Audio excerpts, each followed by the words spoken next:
Hi guys, welcome to another beer review, and yeah, not happy because this is take on those whatever.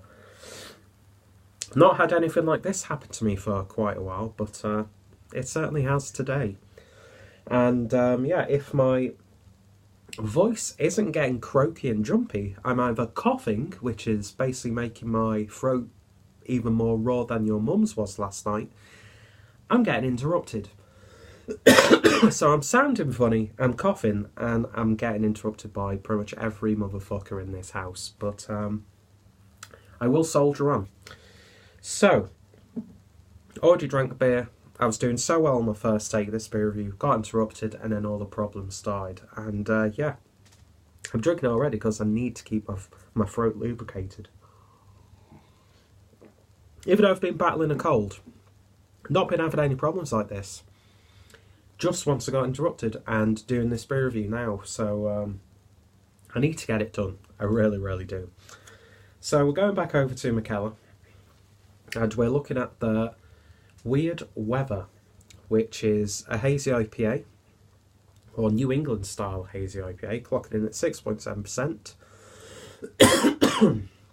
Ingredients are water, barley malt, oat flakes, wheat malt, rye malt, wheat, hops, and yeast. And this is part of a series of 4 they did, which I think was for Black Friday. And this is, I think it's one of those cans, because the best 4 date is the 26th. No, it's not actually. 26th of the 10th, 2018. So it might not be one of the original runs, because that's quite good, because I was making a point of saying that this is a week before its best before date, when it's not. So thank God you can't see me making a tit out myself in that regard. But I've got some nice clips for an outtakes video, I suppose. But anyway, it's a series of 4 IPAs that they did. This one, which is the hazy one, 2 double IPAs, one of which was brewed with lactose, and then an alcohol-free IPA as well. And first of all, Keith Shaw's artwork is tremendous once again.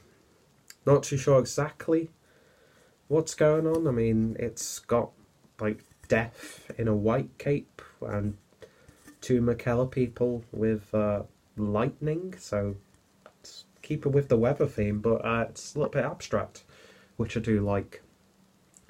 And I think each can's different only in the use of colour on the bottom. But yeah, very handsome looking can indeed. And I think you'll agree it's a very handsome looking beer. Look at that.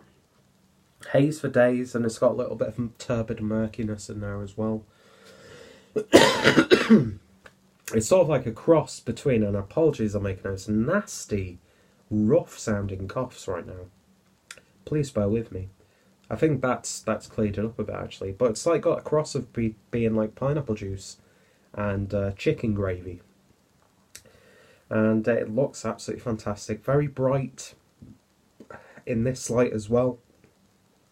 Almost like you've got a light inside the beer. But yeah, so lovely, packed full of hops. And of course you've got all that wonderful wheat, oats and rye malt in there as well, just helping it just become this hazy goodness.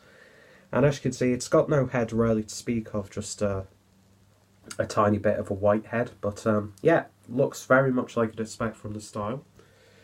So, for about the 5th time trying to do this, let's give it a sniff. And it's breakfast juice. Mango, pineapple, orange, a little bit of lime, blood orange, and then it's got this lovely grapefruit character in there as well.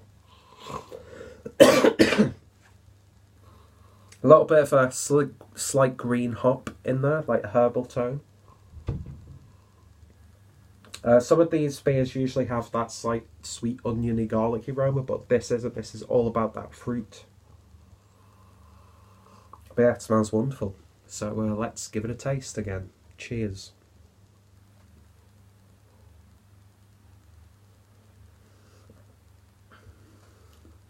That's really, really nice. First thing you'll notice when you drink this beer is the mouthfeel. It's not the most luxurious of its style that I've had, because that carbonation does come through quite a lot actually. So it's not like one of those really big, bold like almost fruit squash sort of beers where it's like get that like slight creaminess. It's not one of those, but it is still a bold body.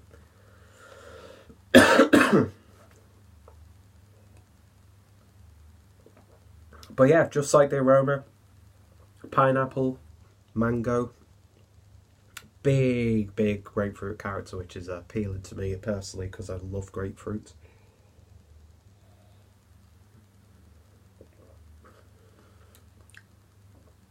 Then it's got this like hop burn character to it, which I've not had with a New England style IPA before.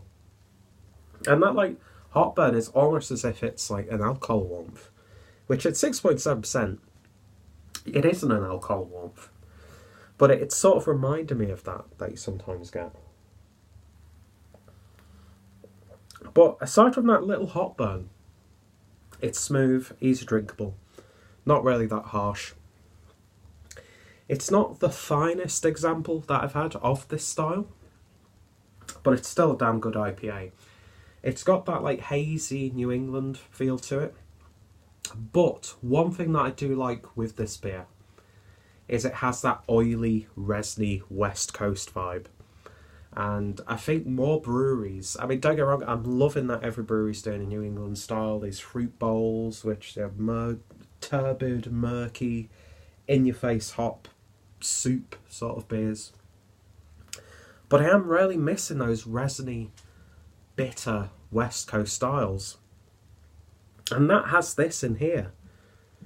The only slight complaint I've got with it is the greenness and that slight hop burn.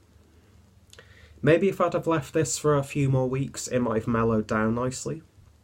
Because as much as I like to drink like hoppier beers as fresh as possible,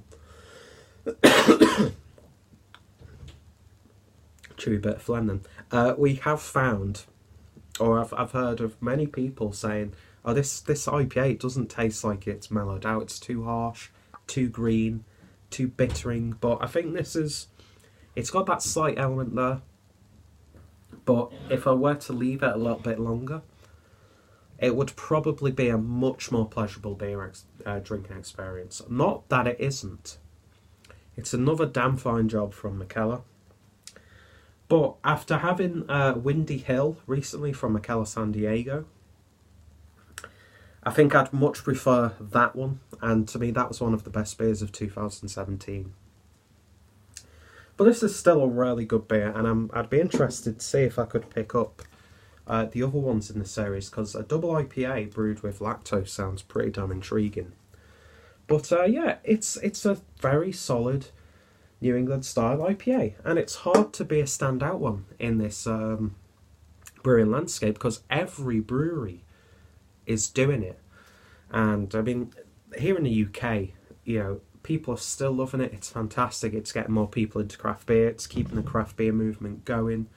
Yeah, it does get a little bit stagnant from my point of view.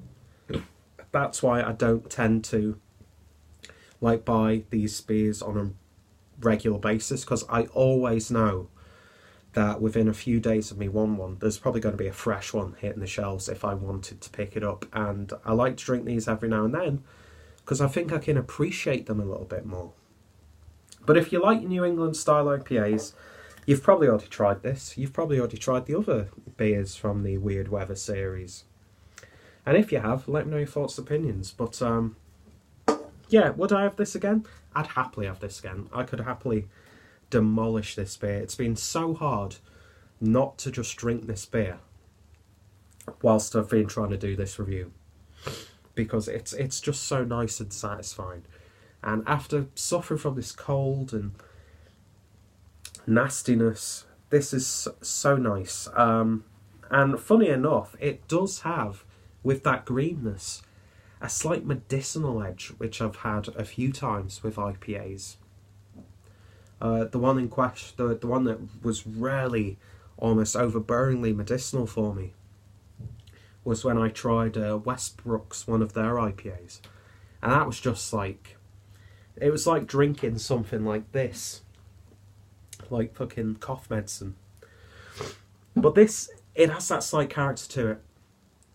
And I'm probably just saying that because I've been drinking cough medicine this past few days. Not had any today, actually, so I need to, after I've demolished this, get some cough medicine. But, yeah, I'd happily try it again.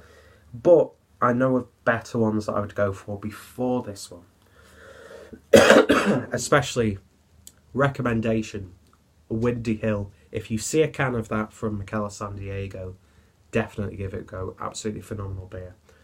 But for this one, I'm going to give that a very solid 7.5 out of 10.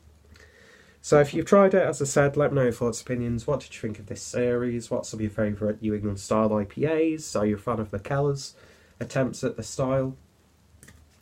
And as always, if friends and fellow beer tubers have reviewed this one, then I'll put their links down below. Check out Mikkeller, as always. Check out my referral link to get yourselves a little bit of a discount on your own box if you're interested. And yeah, check out my Mikkeller playlist, check out my IPA playlist. And of course, as I've ended this video, my voice is about to crap out of me, so perfect timing, and I'm off to play some Fallout 4. So thank you guys for watching, pointless information, and even though this is take 20 or so of the beer review, it's almost a 12-minute beer review. It's the clueless drink away, and I can't believe I fucking sang at the end of a video. See you guys later.